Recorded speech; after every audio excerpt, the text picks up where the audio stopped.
Sì. Trieste, Frenocomio di San Giovanni, 8 febbraio 1919. Oggi a pranzo patate lessate con un poco di sugo, discretamente buone. Cozzetti, Rupnik e Bartek ne avrebbero voluto una piccola aggiunta, ma l'infermiere Koren gli ha gridato sul muso: «Voi non avete nessun diritto! Voi dovete accontentarvi di quello che noi vi diamo! Noi diamo a quelli che per noi lavorano e a quelli che a noi piace!» L'imperatore non voleva la guerra. Mio papà diceva sempre che nel 1914, in giugno, davanti allo Stato Maggiore, aveva detto queste parole: «Voi non sapete che cos'è la guerra. Io lo so, da Solferino. Morti, morti e fame. Morti, fame e miseria. Sì. Miseria. Anche la miseria ha i suoi effluvi. Gli effluvi delle rose dai verzieri,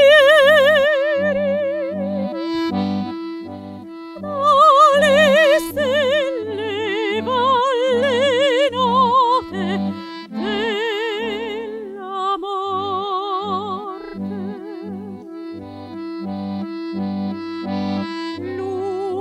Lungi van per l'alta notte, piena di incantesimi.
Brava signorina Frank, brava. Ha reso perfettamente la sensualità di questa lirica di D'Annunzio. Brava. Ah, bel Gabrielluccio. Matto, moderno, ammagliatore. Bastavano per stargli i soldi. E mi raccomando, signorina Frank, con il bel Gabriele, le gambe strette. A proposito de Gabriele del latte, una mattina sento mia cugina Isa che sta parlando in cucina con qualcuno. Era la mleccarizza di Grommico, che io neanche sapevo che parlasse italiano, e invece che sbatola.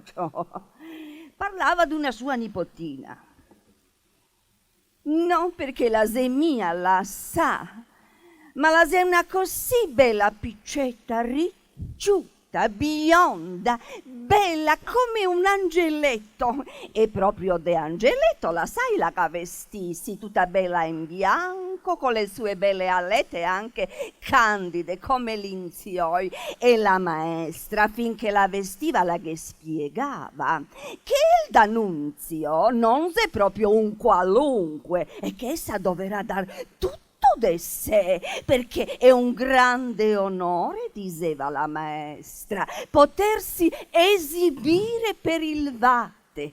E vate de qua, e vate de là, e vate di pensare cosa che se da essa in un momento frullato per quella sua testolina riccioluta, fatto sta che tutto un ton, essa l'ha abbandonato il palcoscenico e la se sparì. Matti volevamo diventare finché non l'avevamo trovata sotto del palco. Quando che l'avevamo tirata fuori, nera la era de sporchizia, con quelle alette spuzzolenti tutte de paucine, de ragnantele e de muffa. E cosa l'ha detto? Perché la se scampà? Perché quando essa l'ha sdocciato, come la guardava quell'ometto in prima fila, essa la sega spaventato. Ma dopo l'ha detto che là de sotto la sega anche divertito, anche assai divertito, perché di un busetto essa la poteva sbirciare e la vedeva come che il vate che toccava il ginocetto dalle signore. Bella mia creatura! Con l'innocenza dei fioi proprio la mega ha detto ma non Izzamoia, ma mi non capivo, ma cosa che aveva ste babe tanto de svoltarsi per farsi toccare il ginocetto da quel vate che sei anche un ometto piuttosto bruttino, non te pare? Bruttin che era, Bruttin, furbo però, Bruttin e furbo. Sì. Cotoler, Bidoner, la sapeva lunga. Era amico di Silvio Benco, del mio collega Silvio Benco. E lui lo rigirava come voleva, manipolatore di uomini, donne e folle. Folle? Guardi che l'ho sentita, chi folle? Guardate che qui nessuno può permettersi di lagnarsi di me, che sono un uomo sensato e tranquillo.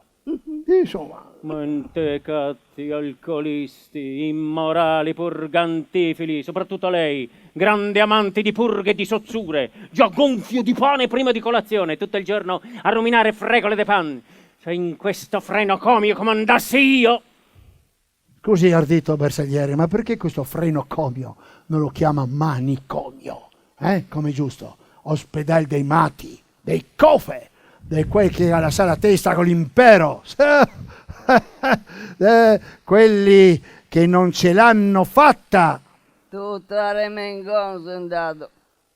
Per vostra norma e regola, io non sono matto. Insomma. Io sono stato attendente del Vate, a Fiume. Il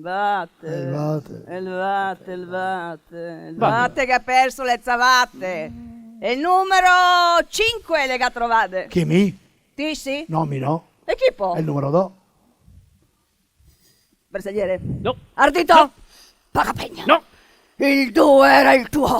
Pagapegno! Pagapegno! Pagapegno! Pagapegno! Pazzi da legare! Qua dentro l'unico savio ti son te. Tutta la mia vita fu battagliera per il bene e la giustizia, tanto da creare intorno a me un'onda di ostilità. E primi furenti erano proprio quelli che io volevo beneficiare. Il comandante non mi ha voluto ascoltare. Io ero il pastore vigile alle prese con il feroce lupaccio. E appena questo pastore fu ferito, le pecore diventarono lupi.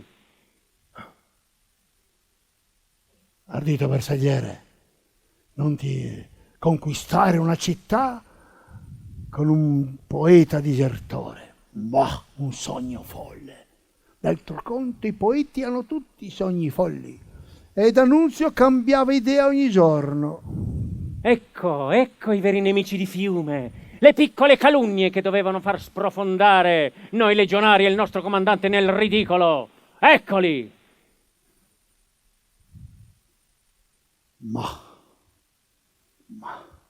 caro, D'altra parte, chi è che parla? chi è che parla? Una cagoia rossa? Un maestrino di scuola? Un giornalista da strapazzo? Un imboscato socialista? No.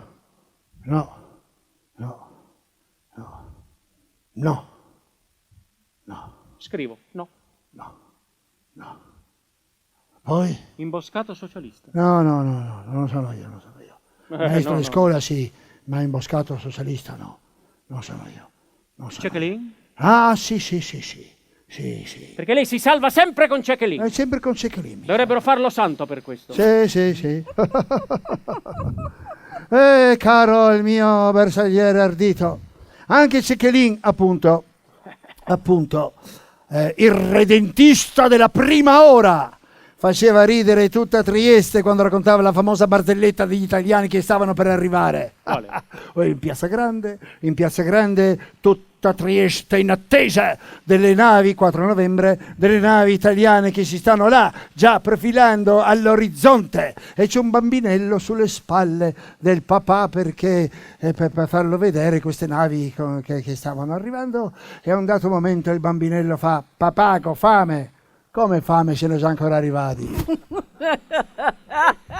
Non l'ho capita. Non l'ho capita. Te la spieghiamo dopo. Tutti eravamo felici prima del 1914, poi lentamente meno felici e dopo il 1918 felici per niente. L'anno dopo, nel 19, i miei genitori, ormai anziani, decisero di trasferirsi a Lipica pur di non vedere quello che le nuove autorità progettavano di distruggere nella città di Trieste. Si rifugiarono nella linda e semplice Gostilna intitolata Epona, la dea dei carri, dei carrettieri, degli asini e dei cavalli. Proprietaria della Gostilna Epona è la signora Stefi Walker, vedova del capo dei guardia caccia delle tenute di Pogliane, il dottor Ivan Tauchar, già podestà della città di Lubiana e formidabile oratore. Proprio così, tutto vero. I suoi discorsi erano terremoto per tranquilla provincia austriaca. Slovenzi in slovani potranno seguire o l'uno o l'altro indirizzo politico, ma non patteggiare con tedeschi che devono sparire dalla loro vita politica per sempre. Torej, Nemci naj izginejo iz našega političnega življenja. Tako je. Levkup, pogvaga kmajna! Hejo!